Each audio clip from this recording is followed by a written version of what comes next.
Today's topic, you are wasting your time on credit card points. Now, let's not get too carried away. I am a firm believer in credit card points. I personally very much enjoy credit card reward points. But today's primary emphasis actually comes from a recent client question, but a conversation I've literally had with clients for over a decade now. And they're always asking, what credit card should I use? Is there any strategies to utilize? And again, we work with physician households, good high income.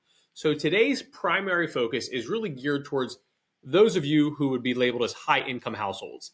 And that's the group that I think possibly may be wasting too much time on credit card points when you get into the math.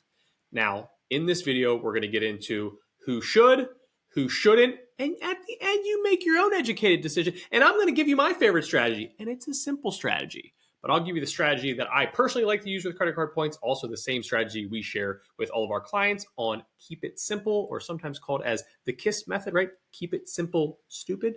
Maybe we could use a nicer word, but regardless, let's get into it. Let's see if you're wasting your time on those credit card points. All right, and before we get into it, I put a quick little favor now at the start. If you haven't subscribed, please subscribe to the channel. Click on the thumbs up, give us a little bit extra love. We'll spread our message on credit card rewards because of you. Thank you.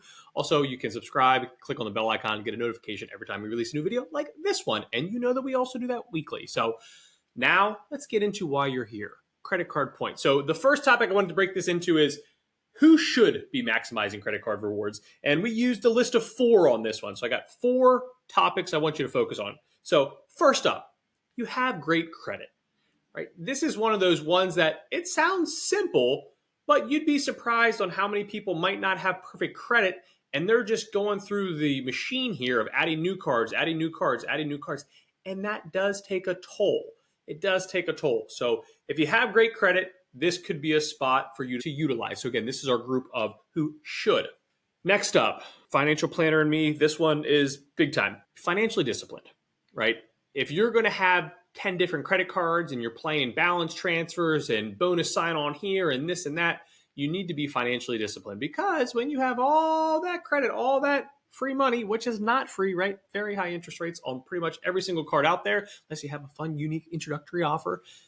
You need to be disciplined, because if not, you build up those balances, things can get ugly. Even for our high income households, while it doesn't happen all the time, it does happen. It's almost a little bit scarier on that side, because usually with that higher income comes higher spending. So it can start to turn over a little bit quicker. So that's number 2 here, making sure that you are financially disciplined. Having something that you love. I personally, for my list, I put travel. Early on, when we started to get into credit cards, referring to we, my family, I was a big fan of cashback.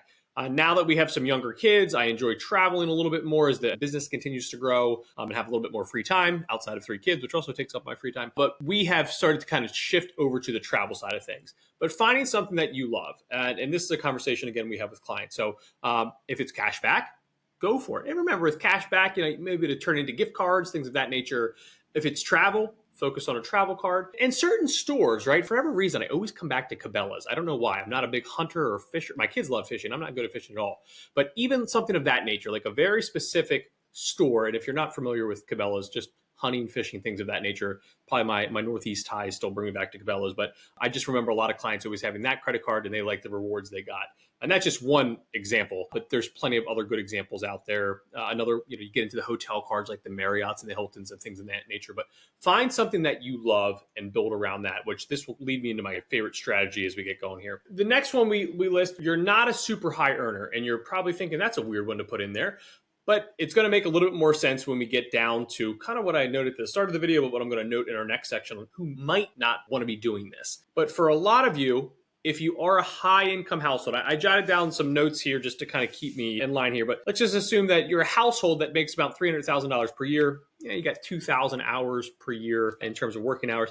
You're around $145 per hour. You're getting paid pretty darn well, right? Now, keep in mind that most credit card points, and this can vary, so don't put any hate mail in the comments. I know that this can vary. It's usually around 1 cent per point. So again, if you're doing the math at home, about 100,000 reward points is about 1,000 buckaroos.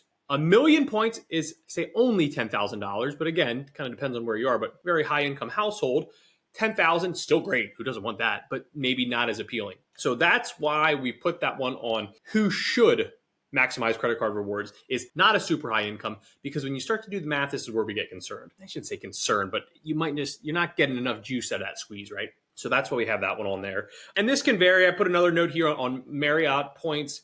One of our favorite cards is more of a travel card.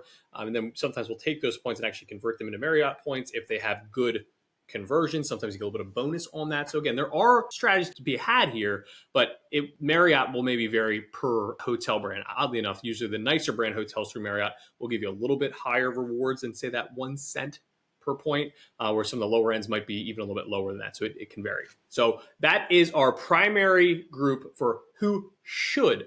Those are 4 good credentials on people who should be maxing out those credit card points. Okay, just kidding. I said 4, but we actually have 6. It helps if I scroll through the second page of my Word document here. Last 2 that we added in here. Organized goes without saying. But if you're going to have all these credit cards, you got to keep it organized. So that is one to really pay attention to. Maybe you have an Excel tracking sheet. You're doing something where you have your cards organized. That is very important if you're going to get into the game of credit card point strategies. And the last one on here, clearly, this is probably the main drive. Even for our high income clients, I sometimes chuckle on how excited they get for this free stuff, right? You need to love the free stuff. Now, every card will have its own benefits. That's why, again, coming back to my favorite strategy, still coming up, stay tuned. You want to make sure that card has your benefits. Again, one of our favorite cards, I actually have it both on my personal side, but also on the business side. It's going to give you, and it's a travel card, but you're going to get access to some of the better, I want to say hotel lounges. That's not what I'm looking for. Airport lounges. You'll get some different benefits on like TSA PreCheck. Clearly, you're getting different hotel statuses. You'll get a gold status on a Marriott, a gold status on a Hilton, as kind of as a baseline. So there's lots of benefits, and enjoy that free stuff. So keep that in mind when you're really trying to find this on not only loving the free stuff, but make sure that the free stuff actually matches up to stuff that you're going to enjoy. All right, so 6 things, not 4, 6 things that you should be focusing on for those of you who should be maximizing those credit card rewards. All right, really the main driver for this video is who shouldn't be worried about maximizing credit card rewards. Now, I'm going to start off with the main one that I emphasize here, again, with our clients, high-income households, usually pretty much all now physician households, but we know that this channel gets out to a lot of other high-income professionals. So 5 here, but first one I'm starting with is your income is high. Right? If you are a high income household, you're making good money, and you do the math on it, these credit card reward points might not be worth the squeeze per se.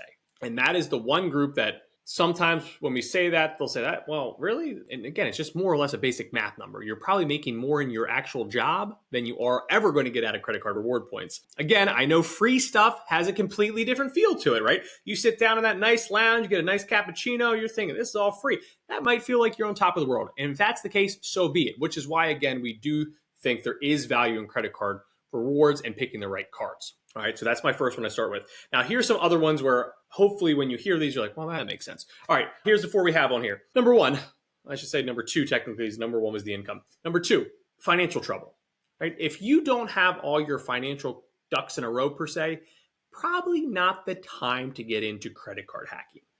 Not worth it. Get everything else organized, put that work in. Maybe you're paying off debt, maybe you're building that credit. But for those of you in financial trouble, this is not the game to play, at least not right now. Number 3, you don't spend enough, right? The whole benefit of credit card reward points is usually spending money, right? You got to spend money on the cards because their hope is that you don't pay them off and then they charge you that 20% interest. They're not stupid. They've played this game before. But most of the cards, the biggest bang for your buck you're ever going to get is that initial sign-on bonus.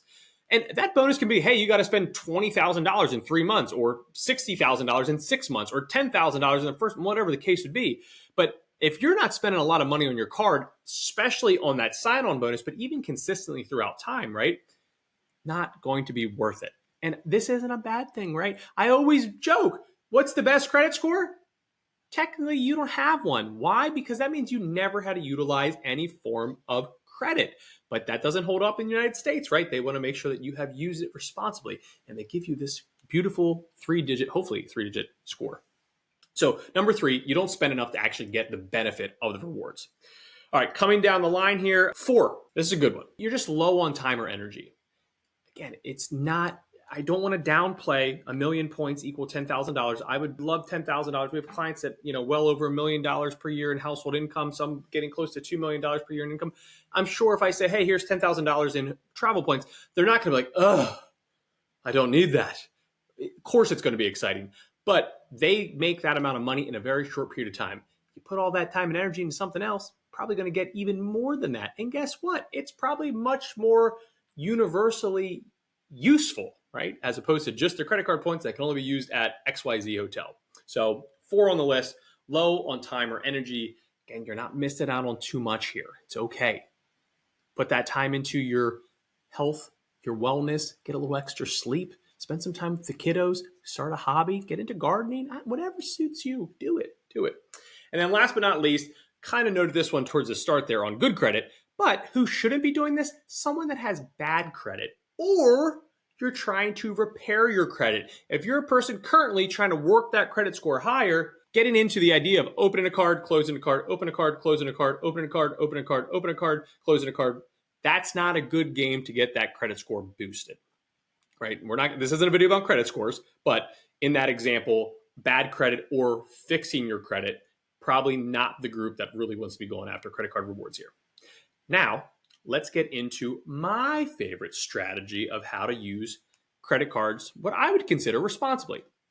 Now, I do consider this the boring way, but I think it is very well time tested. And I've done this for as long as I can remember. And a lot of our clients do this, and they also enjoy it. But if you could, just focus on 1 or 2 cards. Now, if you're a business owner, maybe you'll have a little bit more, right? I always say we have 2 cards personal. We just had our second business credit card. On the business side, we have 2 business credit cards. So total, Chubb Household, Wealth Keel, 4 credit cards. Very organized, nothing crazy in there. But we focus all of our spending on those cards that give us the most yield for things that we like. And to give you some inside information, right, on the personal side, our largest expense is the grocery store. We have 3 young kids. We're a very healthy family. My wife, I always call her my resident hippie. So a lot of the organic stuff, again, 3 growing boys, grocery bills are expensive. And we also cook from home a lot. So we focused a lot of our attention on that one. That card matches our goals and our needs. So perfect. We love that one. And then on the business side, for a while, actually, shout out to Costco. We actually use the Costco business card as our main card.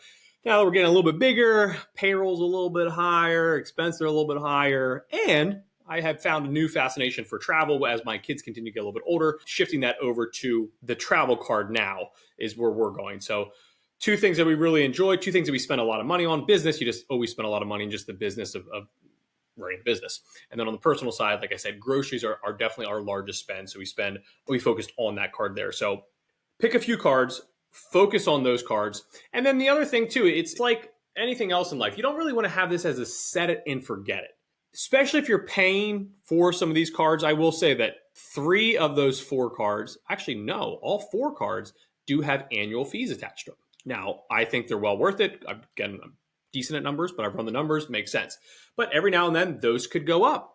The benefits could change, right? If they say, hey, this card no longer offers grocery points, well, that's not going to be a great card for us anymore. So pay attention to that. It's one that you don't have to probably micromanage, but once per year, just get in there, make sure it still matches up. Even the new travel business card we have, they had some neat things for some of the software we use, like Adobe and things like that, where we actually think that might go away midway through this year. So it's not a huge benefit, but something to reevaluate and see if that changes anything for us going forward. So that is my favorite credit card and credit card reward strategy from both the personal side and then also the business side. And there you have it. We always make the joke that credit card rewards are kind of like dessert. It's nice when you have it in moderation, but you don't always have to have it. And that's how you should really think of it, especially in the high income household. And as I'm going through this, I realized that I said I do have a card, both the personal side and the business side, and I never gave that card a shout out. That is the American Express Platinum card. We, again, use it on the personal side, but then also on the business side as well. That's a card that I found relatively recently. We used it on the personal side for a while, really enjoyed the benefits, and then added it on the business side.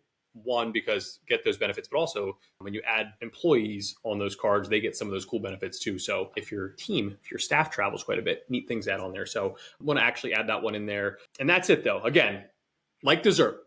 If you can eat it in moderation, beautiful. you're going to skip it today, skip it. You're good. You're all right. So keep that in mind. Again, higher your income. Don't spend too much time in here in credit card hacking. But I do think it's an important topic. And I do think credit card rewards are worth it if you're sticking with a simple strategy. As I noted towards the end there, that third section per se, on the best way to utilize it. But as always, thanks for hanging out with me for the last 15 minutes or so. If you have not subscribed, please subscribe. Hit the like icon there. Give us a little bit of a boost there. Drop ideas, questions, comments. As you'll see in all of our past videos, we read those, we respond to those, but also love ideas for future content as well. But again, I can't thank you enough for joining me. And as always, I will catch you on the next video.